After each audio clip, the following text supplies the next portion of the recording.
ಧನಲಕ್ಷ್ಮಿ ಸಹಕಾರಿ ಸಕ್ಕರೆ ಕಾರ್ಖಾನೆಯ ಆಡಳಿತ ಮಂಡಳಿ ಚುನಾವಣೆಯಲ್ಲಿ ನಿನ್ನಿನ ದಿವಸ ಕೊಟ್ಟಿರ್ತಕ್ಕಂಥ ಈ ಮಹಾಪ್ರಭುಗಳ ತೀರ್ಪು ಆಶಾದಾಯಕವಾಗಿರ್ತಕ್ಕಂಥ ತೀರ್ಪು.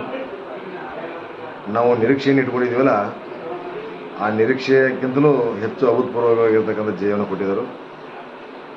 ಇನ್ನೂ 2-3 ಸ್ಥಾನಗಳನ್ನು ಗೆಲ್ಲಬೇಕು ಅನ್ನುವಂಥ ನಿರೀಕ್ಷೆ ಇತ್ತು.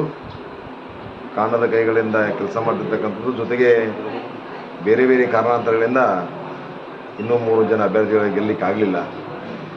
ಮುಂದಿನ ದಿನಮಾನಗಳಲ್ಲಿ ಈ ಗೆದ್ದಿರ್ತಕ್ಕಂಥ ಎಲ್ಲ ಅಭ್ಯರ್ಥಿಗಳು ಪಕ್ಷ ಭೇದವನ್ನು ಮರೆತು, ಜಾತಿ ಭೇದವನ್ನು ಮರೆತು, ಮಹದೇವಪ್ಪ ಯಾದವಾಡರ ನೇತೃತ್ವದಲ್ಲಿ ಸಹಕಾರಿ ಸಕ್ಕರೆ ಕಾರ್ಖಾನೆಯನ್ನು ಅಭೂತಪೂರ್ವಕವಾಗಿರ್ತಕ್ಕಂಥ ರೈತರ ಕಾರ್ಖಾನೆಯನ್ನು ಮಾಡುವ ನಿಟ್ಟಿನಲ್ಲಿ ನಾವು ಜವಾಬ್ದಾರಿಯನ್ನು ತೆಗೆದುಕೊಂಡು ಕೆಲಸ ಮಾಡ್ತೀವಿ. ಚುನಾವಣೆ ಸಂದರ್ಭದಲ್ಲಿ ಸಾಕಷ್ಟು ಟೀಕೆ ಟಿಪ್ಪಣಿಗಳನ್ನು ಮಾಡಿರ್ತಕ್ಕಂಥ ನಾನೆಲ್ಲನ ಗಮನಿಸಿದ್ದೀನಿ. ಅದಕ್ಕೆ ಯಾವುದೇ ಥರದ ಉತ್ತರ ಕೊಡುವುದಿಲ್ಲ. ಆ ಉತ್ತರ ಕೊಡುವುದಕ್ಕಿಂತ ಪೂರ್ವದಾಗ ನಾವೆಲ್ಲರೂ ಸೇರಿಕೊಂಡು ಆ ಕಾರ್ಖಾನೆಯ ಶ್ರೇಯೋಭಿವೃದ್ಧಿಗಾಗಿ ಕೆಲಸವನ್ನು ಮಾಡ್ತಿರ್ತಕ್ಕಂಥ ಒಂದು ವ್ಯವಸ್ಥೆಯನ್ನು ನಾವು ಮಾಡ್ತಾಯಿದ್ದೀವಿ. ಜೊತೆಗೆ ಬೇರೆ ಬೇರೆ ಕಾರಣಗಳಿಂದ ನಾವು ಆ ಕಾರ್ಖಾನೆಗೆ ಒಂದು ಲಾಭಾಂಶವನ್ನು ಮಾಡೋದ್ರ ಜೊತೆಗೆ ಈ ಜನರ ತೀರ್ಪಿಗೆ ಒಂದು ಅಭೂತಪೂರ್ವವಾಗಿರ್ತಕ್ಕಂಥ ಒಂದು ಜವಾಬ್ದಾರಿ ಮಂಡನೆಯನ್ನು ಕೊಡುವುದರ ಮುಖಾಂತರವಾಗಿ ಪ್ರತಿ ವರ್ಷ ಪಂಚಮಿ ನಿಮಿತ್ತವಾಗಿ ಕೊಟ್ಟಿರ್ತಕ್ಕಂಥ ಒಂದು ಶೇರನ್ನು ನಾವು ಸಂಪೂರ್ಣವಾಗಿ ಮುಂದಿನ ದಿನಮಾನಗಳಲ್ಲಿ ಆಡಳಿತ ಮಂಡಳಿ ಎಲ್ಲ ಸದಸ್ಯರು ಸೇರಿಕೊಂಡು ಅದನ್ನು ಜವಾಬ್ದಾರಿಯುತವಾಗಿ ನಾವು ತೆಗೆದುಕೊಳ್ಳುವಂಥ ಕೆಲಸವನ್ನು ಮಾಡ್ತೀವಿ. ಮತ್ತು ಮೇಲಾಗಿ ಕಾರ್ಖಾನೆ ಶ್ರೇಯೋಭಿವೃದ್ಧಿಗಾಗಿ ನಾವೀಗ ಚುನಾವಣೆಯಲ್ಲಿ ಗೆದ್ದಿರ್ತಕ್ಕಂಥ, ಅಂದರೆ ನಾವು 11 ಜನ ಅಭ್ಯರ್ಥಿಗಳು ನಾವು ಗೆದ್ದಿದ್ದೀವಿ. ಇನ್ನೊಂದು ಗುಂಪಿನವರು 7 ಜನ ಅಭ್ಯರ್ಥಿಗಳನ್ನು ಗೆದ್ದಿದ್ದಾರೆ. ನಾವೆಲ್ಲರೂ ಸೇರಿ ಇವತ್ತು ಅವರು ನಮ್ಮ ಜೊತೆಗೆ ಇದ್ದುಕೊಂಡು ಟೀಕೆ ಟಿಪ್ಪಣಿ ಚುನಾವಣೆ ಸಂದರ್ಭದಲ್ಲಿ ಮಾಡಿರ್ಬೋದು. ಆದರೂ ಸಹೋದರ ಭಾವನೆಯಿಂದ ಅವರನ್ನು ನಮ್ಮ ಜೊತೆಗೆ ತೆಗೆದುಕೊಂಡು ಮಹದೇವಪ್ಪ ಯಾದವಾಡರ ನೇತೃತ್ವದಲ್ಲಿ ಒಂದು ಒಳ್ಳೆಯ ಆಶಾದಾಯಕವಾಗಿರ್ತಕ್ಕಂಥ ಒಂದು ತೀರ್ಪನ್ನು ತೆಗೆದುಕೊಳ್ತಕ್ಕಂಥ ನಿರ್ಣಯ ತೆಗೆದುಕೊಳ್ತೀವಿ. ನಾವು ಈಗಾಗಲೇ ಕಾರ್ಖಾನೆ ಆಡಳಿತ ಮಂಡಳಿ, ಹಿಂದಿನ ಆಡಳಿತ ಮಂಡಳಿ ಎಲ್ಲ ಸರ್ವ ಸದಸ್ಯರು ಸೇರಿಕೊಂಡು ಆ ಕಾರ್ಖಾನೆ ಅಭಿವೃದ್ಧಿಗಾಗಿ ಇಟ್ಟಿರ್ತಕ್ಕಂಥ 11 ಕೋಟಿ ರೂಪಾಯಿ, ಜೊತೆಗೆ ಪ್ರತಿ ವರ್ಷ 1 ಕ್ವಿಂಟಲ್ ಸಕ್ಕರೆ ಕೊಡ್ತಿರ್ತಕ್ಕಂಥದ್ದಾಗಿರ್ಬೋದು.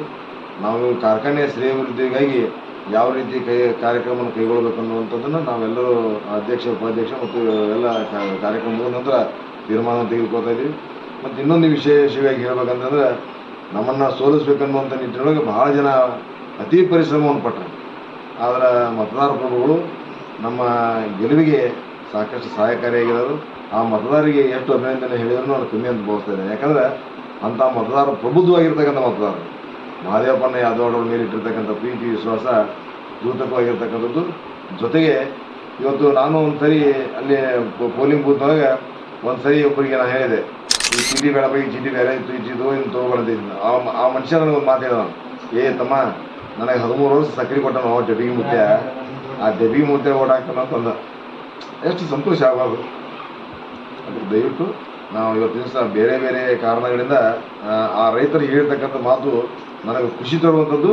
ಆ ಖುಷಿಯನ್ನು ಇವತ್ತು ದಿವಸ ಎಷ್ಟು ಸಂತೋಷವನ್ನು ಹಂಚಿದ್ರು ನನಗೆ ಕಮ್ಮಿ ಅಂತ ಭಾವಿಸ್ತೇನೆ. ಆ ಒಬ್ಬ ರೈತ ನನ್ನ ಮನೆಯ ಬೀಗರಿಗೆ ಬಿಜ್ಜರಿಗೆ ಸಕ್ಕರೆಯನ್ನು ಕೊಡುವ ಮುಖಾಂತರವಾಗಿ ನಾನೆಲ್ಲನೂ ನೋಡಿ ನಮ್ಮ ತಂದೆಯಾಗಿರ್ತಕ್ಕಂಥ ಒಂದು ಶೇರ್ ಮಾಡಿದಾನೆ. ಆ ಶೇರಿನ ಸಕ್ಕರೆಯನ್ನು ನಾವು ಶೇರ್ ಹಚ್ಚಿ ಮತ್ತು ತೂಕ ಮಾಡಿ ಮಾಪ್ ಕೊಡೋದಪ್ಪ ನಮ್ಮ ಅಕ್ಕಂಗಿಯರಿಗೆ, ನಮ್ಮ ಹೆಣ್ಣು ಮಕ್ಕಳಿಗೆ ಆಗಿರ್ಬೋದು, ನಮ್ಮ ಬೀಗರಿಗೆ ಬಿಜ್ಜರಿಗೆ 1 ಕ್ವಿಂಟಲ್ ಸಕ್ಕರೆಯನ್ನು ಒಬ್ಬರು ತಿನ್ನೋಕ್ಕಾಗೋದಿಲ್ಲ. ಎಲ್ಲರೂ ಹಂಚ್ಕೊಂಡಿದ್ವಿ. ಈ ಸಕ್ಕರೆ ಕಾರ್ಖಾನೆಯಲ್ಲಿ ಕೊಡ್ತಿರ್ತಕ್ಕಂಥ ಸಕ್ಕರೆ ನಮ್ಮ ಬಹುದಿನಗಳಿಂದ ನಮ್ಮ ಮನೆತನಕ್ಕೆ ಒಂದು ಆಶಾದಾಯಕವಾಗಿರ್ತಕ್ಕಂಥ ಒಂದು ಕಾರ್ಖಾನೆ ಅಂತ ಹೇಳಿದ ಮತ ಹಾಕಿರ್ತಕ್ಕಂಥವ್ರು ನಾವು ಭಾಳ ಜನ ಇರೋದ್ರಿಂದ ಅವ್ರಿಗೆ ಎಷ್ಟು ಅಭಿನಂದನೆ ಹೇಳಿದ್ರೆ ಕಮ್ಮಿ ಅಂತ ನಾವು ಭಾವಿಸ್ತೇನೆ. ಬರ್ತಿರ್ತಕ್ಕಂಥ ದಿನಮಾನಗಳಲ್ಲಿ ನಿಮ್ಮ ಜೊತೆಗೆ, ಅಂದರೆ ಎಲೆಕ್ಟ್ರಾನಿಕ್ ಮಾಧ್ಯಮ ಇರ್ಬೋದು, ಪ್ರಿಂಟ್ ಮೀಡಿಯಾ ಇರ್ಬೋದು, ನಾವೇನು ಮಾಡ್ತೀವಲ್ಲ ಎಲ್ಲನೂ ಪಾರದರ್ಶಕವಾಗಿರ್ತಕ್ಕಂಥ ಕೆಲಸವನ್ನು ಮಾಡ್ತೀವಿ. ಹಿಂದೂ ಪಾರದರ್ಶಕವಾಗಿರ್ತಕ್ಕಂಥ ಕೆಲಸವನ್ನು ಮಾಡಿದ್ವಿ. ಮುಂದಿನ ದಿನಮಾನಗಳಲ್ಲಿ 10 ವರ್ಷಗಳ ಕಾಲ ಮಹದೇವಪ್ಪ ಯಾದವಾಡರ ನೇತೃತ್ವದಲ್ಲಿ, 5 ವರ್ಷಗಳ ಕಾಲ ನನ್ನ ನೇತೃತ್ವದಲ್ಲಿ ಒಂದು ಒಳ್ಳೆಯ ನಿರ್ಧಾರವನ್ನು ಕೊಟ್ಟಿರ್ತಕ್ಕಂಥದ್ದು. ಅದ್ರ ಜೊತೆಗೆ ಇವತ್ತು ಕಬ್ಬು ಕಾರ್ಖಾನೆ ಬರೆದಿರ್ತಕ್ಕಂಥ ಎಲ್ಲ ರೈತರನ್ನು ಸರಿದೂಗಿಸ್ಕೊಂಡು ಹೋಗುವಂಥ ಕೆಲಸದ ಜೊತೆಗೆ ಕಾರ್ಖಾನೆ ಆಡಳಿತ ಮಂಡಳಿಯಲ್ಲೇ ನಾವೆಲ್ಲರೂ ಒಗ್ಗಟ್ಟಾಗಿ ಒಂದಾಗಿ ಪಕ್ಷ ಭೇದವನ್ನು ಮರೆತು, ಜಾತಿ ಭೇದವನ್ನು ಮರೆತು, ಈಗ ಆಡಳಿತ ಮಂಡಳಿ ಗೆದ್ದಿರ್ತಕ್ಕಂಥ ಎಲ್ಲ ಸರ್ವ ಸದಸ್ಯರು ಅವರು ಅನ್ನದೇ ನಾವು ಅವ್ರನ್ನ ಜೊತೆಯಾಗಿ ಕೂಡಿಕೊಂಡು ಮಾತನಾಡಿ ಕೆಲಸ ಮಾಡುವಂಥ ಒಂದು ಕೆಲಸವನ್ನು ಮಾಡ್ತೀವಿ. ಅದಕ್ಕೆ ದಯವಿಟ್ಟು ಇದಕ್ಕೇನಂದರೆ ಆ ಕಾರ್ಖಾನೆಗೆ ಮುಂದಿನ ದಿನಮಾನಗಳಲ್ಲಿ ಒಳ್ಳೆಯ ಭವಿಷ್ಯ ಇದೆ. ಆ ಭವಿಷ್ಯ ನಮಗಷ್ಟೇ ಅಲ್ಲ, ಮುಂದಿನ ಯುವ ಪೀಳಿಗೆಗೆ ಒಂದು ಆಶಾದಾಯಕವಾಗಿರ್ತಕ್ಕಂಥ ಒಂದು ಕಾರ್ಖಾನೆ ಆಗಲಿ ಅಂತ ನಾನು ಬಯಸುತ್ತಾ ನಾನು ಅಭಿನಂದನೆ ಸಲ್ಲಿಸ್ತೇನೆ. ಧನ್ಯವಾದ. ಏನು ಹೇಳ್ತೀನಿ?